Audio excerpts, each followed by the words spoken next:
우리가 삶 가운데에 죽음을 맞이했을 때 여러 가지 감정이 교차합니다. 주님께서 돌아가셨다, 십자가에 달리셨다, 죽으셨다 라고 하는 것은 어떤 의미일까? 주님이시기 때문에 다른 우리의 인간의 죽음과는 좀 다르지 않았을까? 돌아가신 몸에서 향기가 나지 않았을까? 돌아가셨을 때 그래도 다른 사람들보다는 좀 다르게 사후 경직이 오지 않았을까?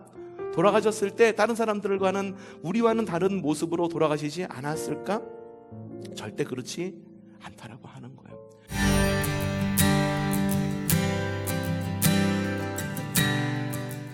자, 우리 사도신경학교 5번째 시간입니다. 예수님의 신앙 고백, 예수님에 대한 신앙 고백 3번째 시간인데요. 함께 우리 세번역 사도신경 한 목소리로 다시 한번 외워보도록 합시다. 자, 시작. 나는 전능하신 아버지 하나님, 천지의 창조주를 믿습니다.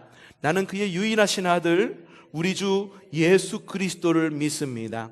그는 성령으로 잉태되어 동정녀 마리아에게서 나시고 본디오 빌라도에게 고난을 받아 십자가에 못 박혀 죽으시고 장사된 지 사흘 만에 죽은 자 가운데서 다시 살아나셨으며 하늘에 오르시어 전능하신 하나님 아버지 하나님 우편에 앉아 계시다가 거기로부터 살아있는 자와 죽은 자를 심판하러 오십니다. 나는 성령을 믿으며 거룩한 공교회와 성도의 교제와 죄를 용서받는 것과 몸의 부활과 영생을 믿습니다. 아멘. 여러분, 우리는요, 예수님을 하나님의 독생자이고 그리스도이신 우리의 구원자라 신앙 고백합니다. 혹시 여러분들 가운데에 예수님의 이름 말고 다른 이름으로 구원받으신 분 계십니까? 없으시지요? 우리 모두는 예수 그리스도의 이름으로 구원받았습니다. 그렇기 때문에 여러분, 기도할 때 누구의 이름으로 기도합니까? 예수님의 이름으로 기도합니다. 예수님을 우리의 구원자로 이렇게 믿음을 고백하는 것은 우리 신앙의 시금석이고 다른 신앙들과 구별 짓는 굉장히 중요한 신앙 고백이라고 지난 시간 말씀을 드렸습니다. 예수님은요, 유일하시고 대안이 없으시고 한 분만으로 충분한 우리의 구원자이시며 믿음의 기준이십니다. 예수님은요, 왜 이렇도록 확고한 우리의 믿음의 반석이 되실 수 있으실까요? 바로 오늘의 신앙 고백과 깊이 연관이 되어 있는데, 바로 그것은 세상 신들과는 구별되는 굉장히 독특한 신적 권능을 갖고 계시기 때문입니다. 주님께서 바로 죽으셨다가 부활하셨기 때문입니다. 여러분, 예수님의 죽음과 부활을 신앙 고백하는 것은 굉장히 중요합니다. 그렇기 때문에 다른 목사님들도 이야기하죠. 부활신앙이 중요하다. 그렇죠? 부활신앙이 중요하다라고 이야기를 합니다. 주님은요, 부활의 주님이십니다. 그리고 주님 다시 오실 때 죽은 자 가운데서 다시 살아나는 성도들의 부활도 우리는 보게 될 것입니다. 그렇기 때문에 부활신앙은 굉장히 중요합니다. 부활신앙은 천국을 바라보는 신앙입니다.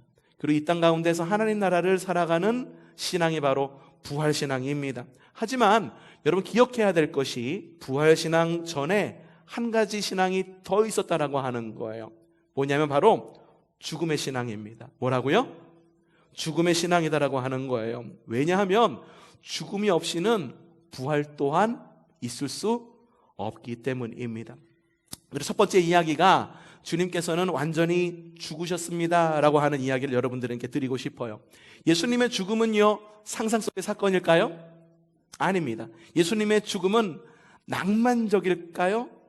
아닙니다. 예수님이 십자가에 못 박혀 죽으시는데 낭만적인 클래식 음악이 나올까? 아니, 보통들 이렇게 예수님께서 십자가에 달리셨을 때 음악은 어떻습니까? 처절하고 슬프고 이런 음악이 깔리는 것을 볼 수가 있습니다. 결코 낭만적인 사건이 아니에요. 예수님의 죽음은 하나의 상징적인 사건일까요? 아닙니다. 예수님의 죽음은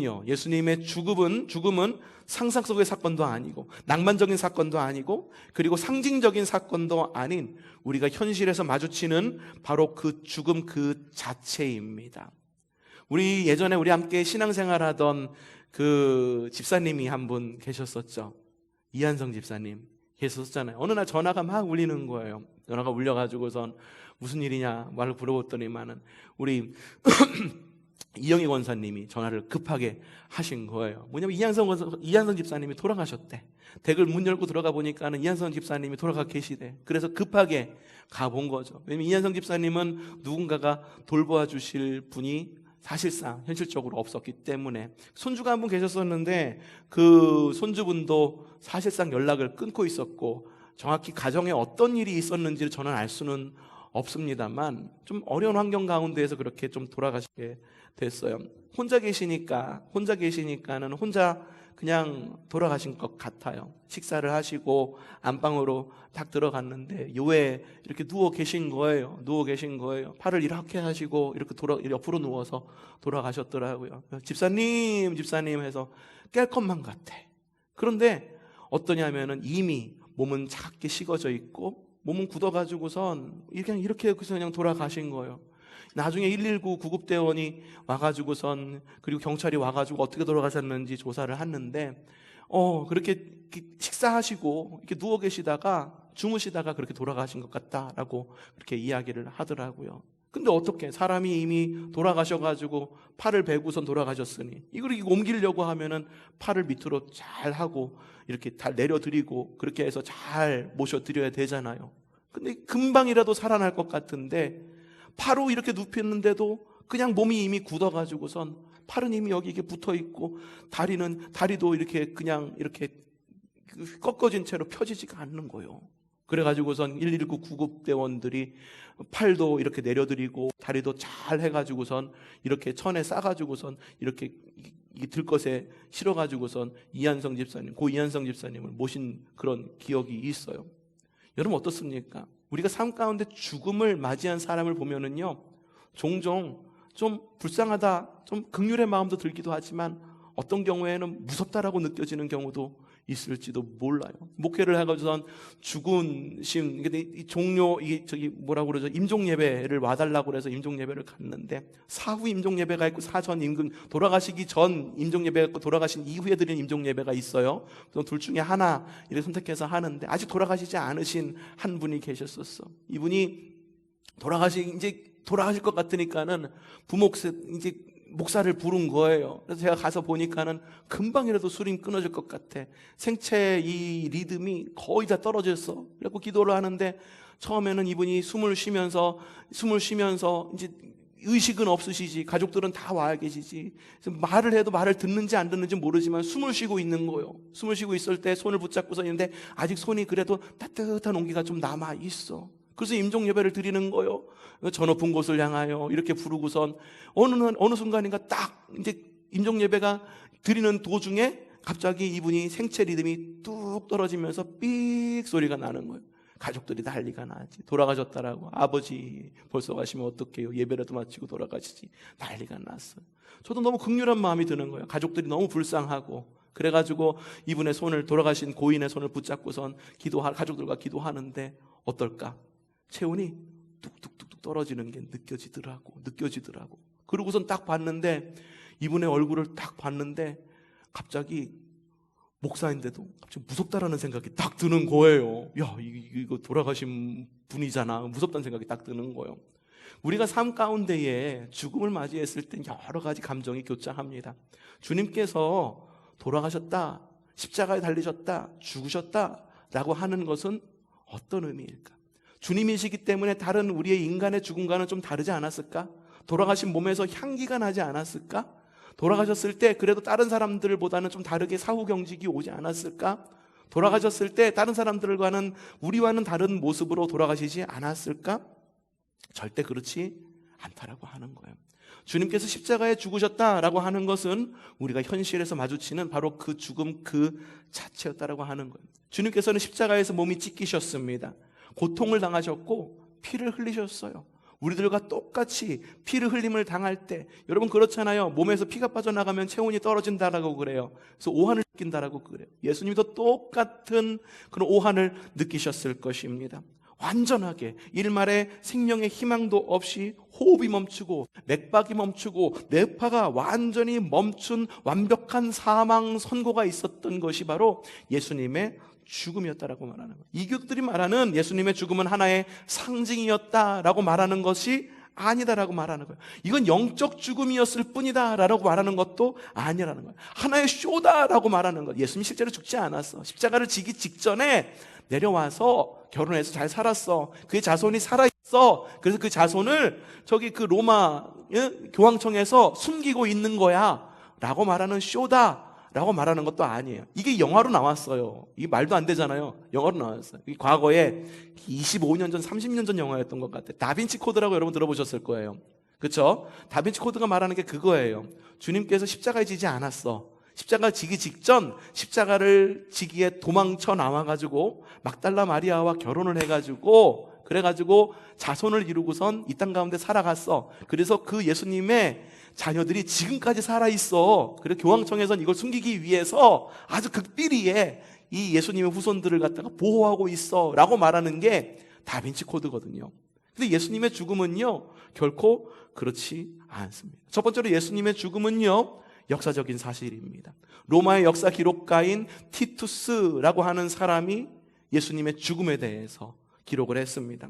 그리고 로마뿐만 아니라 유대 땅에 있었던 역사 기록가인 필로와 그리고 요세푸스도 빌라도가 예수님을 십자가형에 처했다라고 하는 것을 역사 기록으로 확실하게 남겨놓고 있습니다. 그리고 우리가 지금 배우고 있는 사도신경에는 뭐라고 이야기하고 있습니까? 크게 한번 외워보죠. 시작! 본디오 빌라도에게 고난을 받아 십자가에 못 박혀 죽으시고. 그렇기 때문에 우리는 이렇게 신앙 고백하는 거예요. 무엇보다도 많은 역사적 기록도 있지만 무엇보다도 성경이 그것을 증언하고 있습니다. 마태복음 27장에 이렇게 나와 있어요. 읽어보죠. 시작! 날이 저물었을 때에 아리마대 출신으로 요셉이라고 하는 한 부자가 왔다. 그도 역시 예수의 제자다. 넘겨주세요. 이 사람이 빌라도에게 가서 예수의 시신을 내어달라고 청하니 빌라도가 내어주라고 명령하였다. 여러분, 로마의 처형법, 특별히 십자가형은요 굉장히 철저한 처형법이었었습니다. 대충 하는 법이 없었습니다. 매우 잔인하고 확실한 것이 십자가 처형법이었었습니다. 매우 이 처형받는 사람이 고통을 받는 것이 십자가 처형법이었었어요. 한 일주일 동안 매달려 있으면서 온몸에 있는 피가 빠져나갑니다. 그리고 이렇게 매달려 있을 때에 이게 몸이 딸려 올라가니까는 이 폐를 움직이는 것이 폐가 움직이는 것이 아니거든요. 아래에 있는 이 횡격막이 이렇게 쭉 내려가니까는 그 압으로 인해 가지고선 호흡하는 거거든요. 이렇게 하는 거거든요. 그런데 십자가 올라가면 이게 이만큼 올라가요. 횡격막이. 숨을 쉴 수가 있나요? 숨을 쉴 수가 없어. 저산소증, 거기다가 피가 빠져나가. 그러니까는 여기에 이제 사람이 그냥 한 일주일, 많게는 보름 동안 십자가에 달려 있으면서 온갖 고통이란 고통은 다 당하면서 까마귀가 날라와서 눈을 쪼아 먹으면 쪼아 먹는 그대로, 그리고 옆에서 막 구더기가 생기면 구더기가 생기는 파먹는 그런 아픔 그대로 하는 것이 바로 십자가형이었었거든요. 더군다나 맨 마지막에 십자가형 그 위에 올라간 십자가 위에 있는 사람이 죽었는지 안 죽었는지를 확인하는 방법이 있는데 뭐냐 하면은 이만한 망치를 가져와 가지고선 그 십자가에 달려있는 사람의 무릎을 갖다가 팍 하고 칩니다. 그게 뭐냐면 무릎을 꺾어버리는 거예요. 살아있으면 어떻게 될까? 아야 하고 하면서 어떻게든 반응이 오겠죠. 죽은 사람이라면 어떻게 했을까? 반응이 없겠죠. 근데 아까도 말씀했듯이 이렇게 매달려 있는 동안 어디에 힘이 쏠릴까? 팔? 아니요. 다리에 힘이 쏠려요. 팔에는 힘을 줄 수 없어. 못을 박았기 때문에. 그리고 다리에 이렇게 돼갖고 다리에 힘을 주는데 다리에 무릎을 갖다가 딱 꺾어버리면 어떻게 돼? 힘을 줄 수가 없는 거죠. 그러면은 온전히 팔에 온전한 힘이 실리면서 그나마 요만큼 올라와 있었던 횡격막이 끝까지 확 하고 올라오면서 사람은 맨 마지막에 질식해서 죽게 되는 거예요. 이렇게 굉장히 철저하게 사람을 갖다가 처형했던 것이 십자가형이었었습니다. 더군다나 예수님 같은 경우에는 어떻게 했습니까?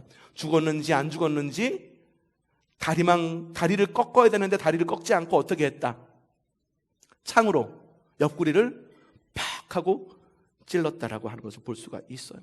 이런 과정 이후에 빌라도가 얘기한 거예요. 이 아리마대 사람 요셉이 와가지고 예수님의 시신을 달라 그러니까는 빌라도가 누굽니까? 예수님을 십자가에 못 박은 바로 그 당사자 아닙니까? 당사자가 그의 부하들에게 이야기하는 거예요. 야, 달라고 하니 예수의 시신을 내어 주라. 여러분, 예수님은요 완전히 죽으셨습니다. 3일 동안 어디에 들어가 계셨어요? 무덤에 들어가 계셨어요. 무덤에 들어가 계셔가지고 예수님이니까 좀 특별하니까는 예수님의 시신은 썩지도 않았을 거야? 3일 동안 처절하게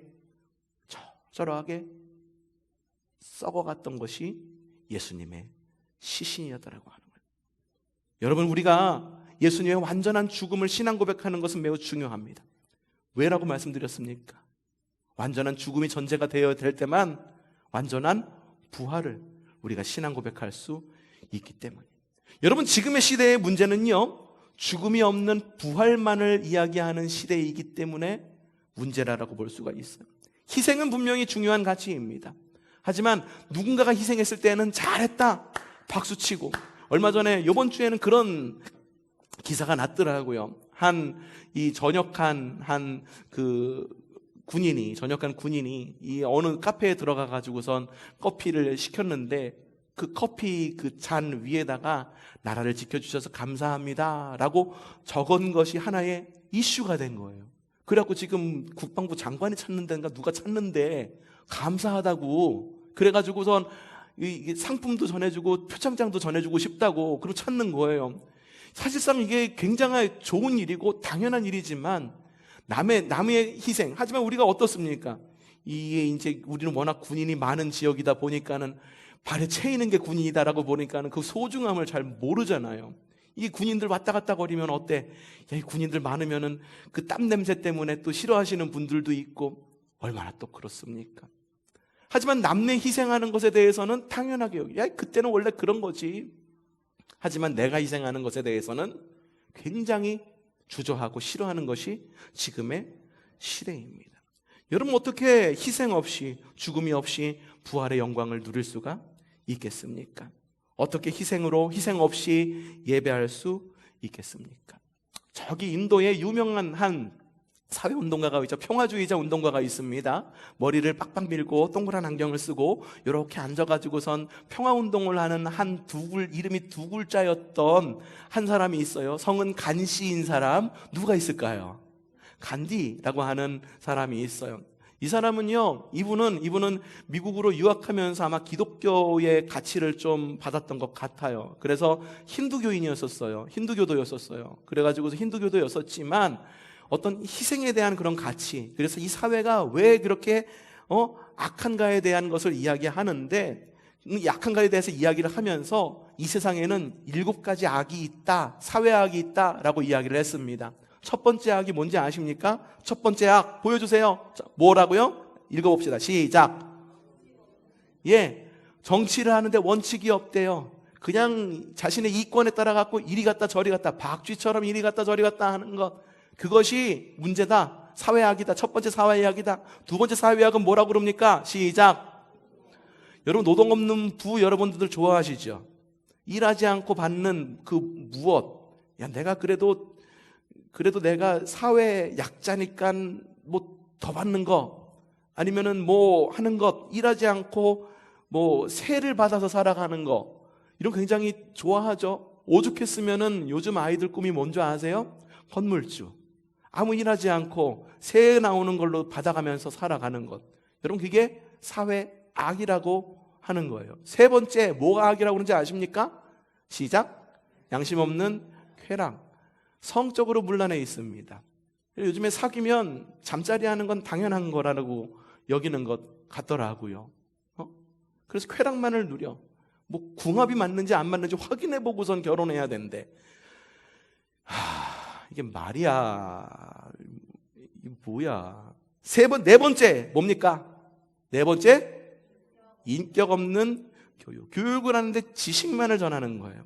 인격이 없어요. 왜 자꾸 저만을 보여줘요? 계속 띄워주세요. 인격 없는 교육이라고 말하는 거예요. 교육은요, 여러분, 지식만 전달하는 게 아니에요. 상대방의 인격을 키워주는데 스승과 제자 사이와의 친밀한 관계 속에서 교육이 이루어져야 되는 거예요. 지금의 사회 보면 어떻습니까? 교육이 지식만 전달하는 도구로 되어버립니다.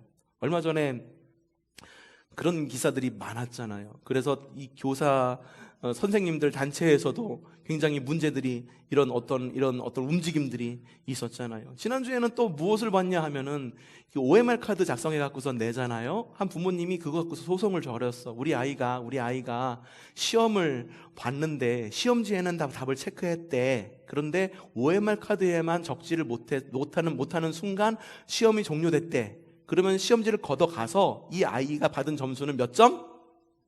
0점 처리가 된 거야. 그러니까 엄마가 그 가정에서 그 학부모가 그 학교를 향해서 소송을 건 거예요. 뭐라고 했냐면은 아이가 OMR 카드에 적지 못할 뿐이었었는데 어떻게 0점 처리를 할 수가 있느냐. 이거는 잘못된 거다. 여러분의 판단은 어떻습니까? 몇 대 몇인 것 같습니까? 예전에 그 한문철 TV인가 뭐가 보니 몇 대 몇 뭐 이런 거 있더라고요.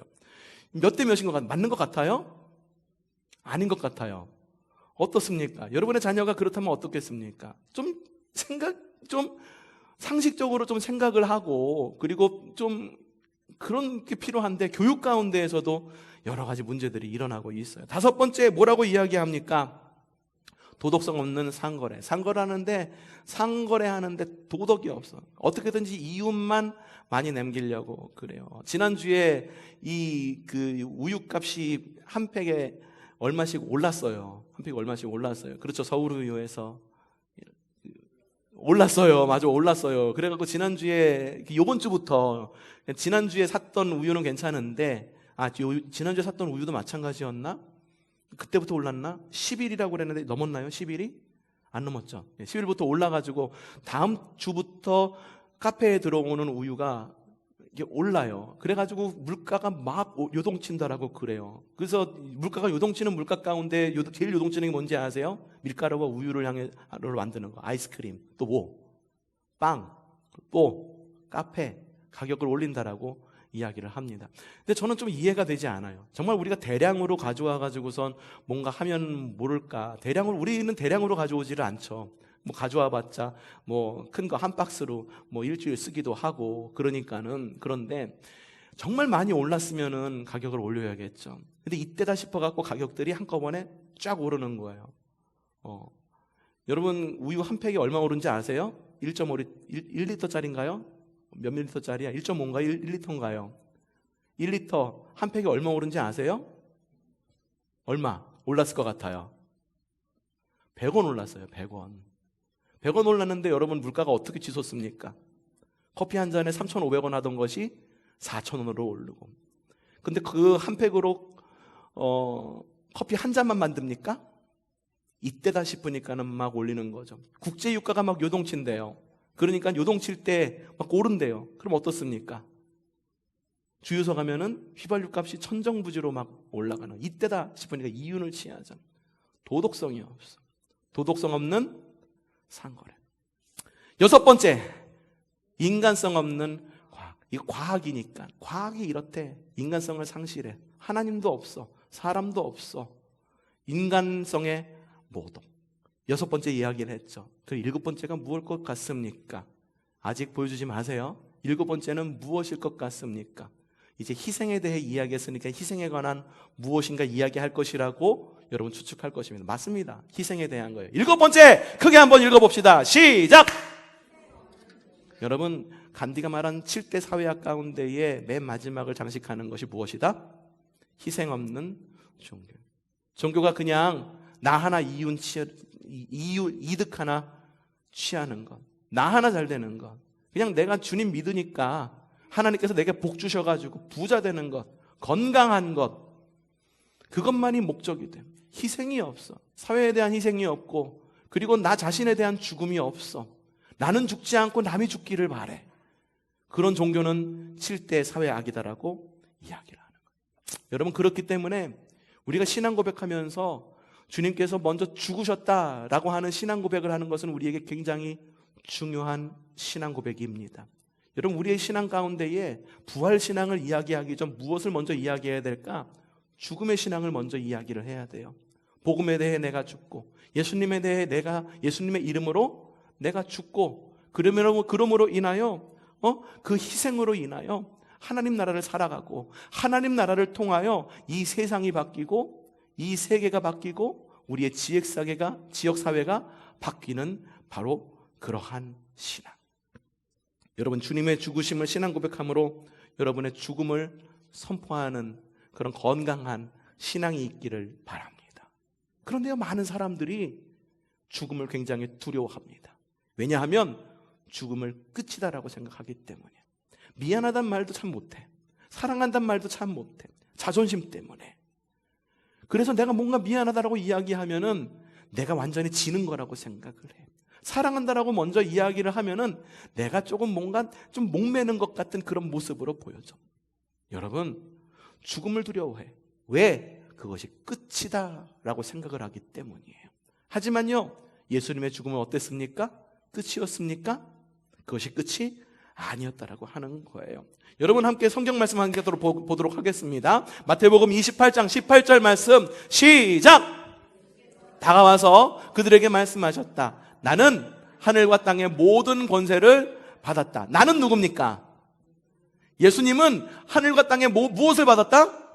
하늘과 땅의 모든 권세를 누구로부터? 하나님으로부터 부여받았다라고 이야기를 하는 거예요. 앞서서 우리가 하나님에 대한 신앙 고백을 할 때 하나님을 천지를 창조하신 전능하신 하나님이다라고 신앙 고백한다라고 말씀을 드렸습니다. 그럼 예수님의 권세 역시 똑같은 겁니다. 창조주의 권세를 이어받은 예수님의 권세. 그렇기 때문에 예수님은 자연적인 하나님이신 거예요.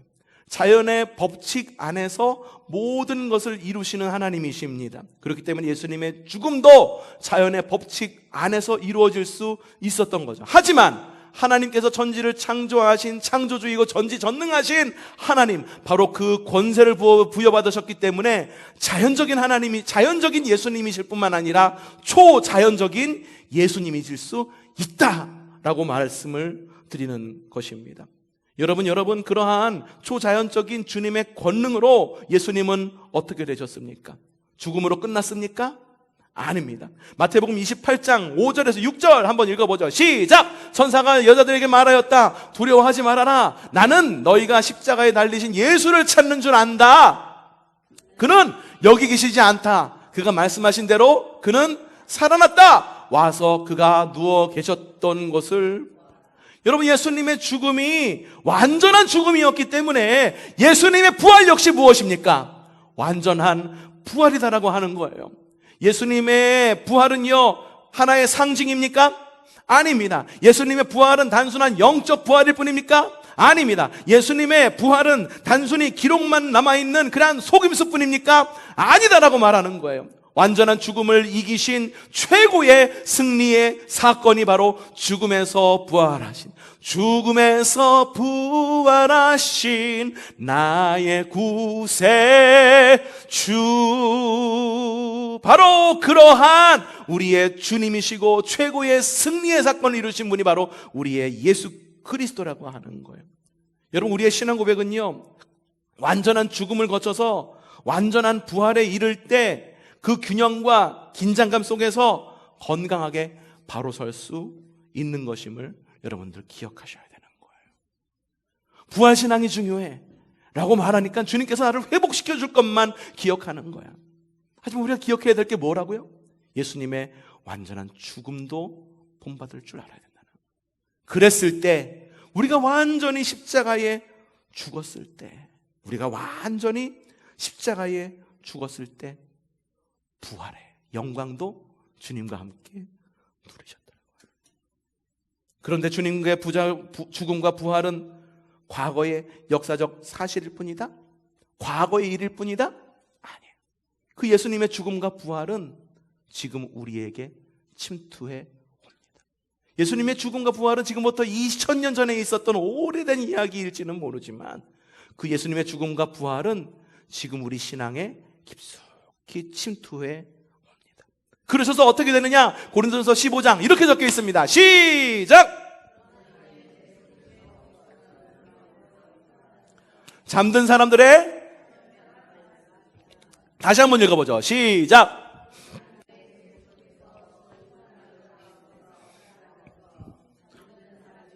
첫 열매가 되셨습니다. 여러분, 예수님이 완전한 죽음과 완전한 부활로 인하여 잠자는 자, 죽은 자들의 첫 열매가 되었다라고 하는 거예요.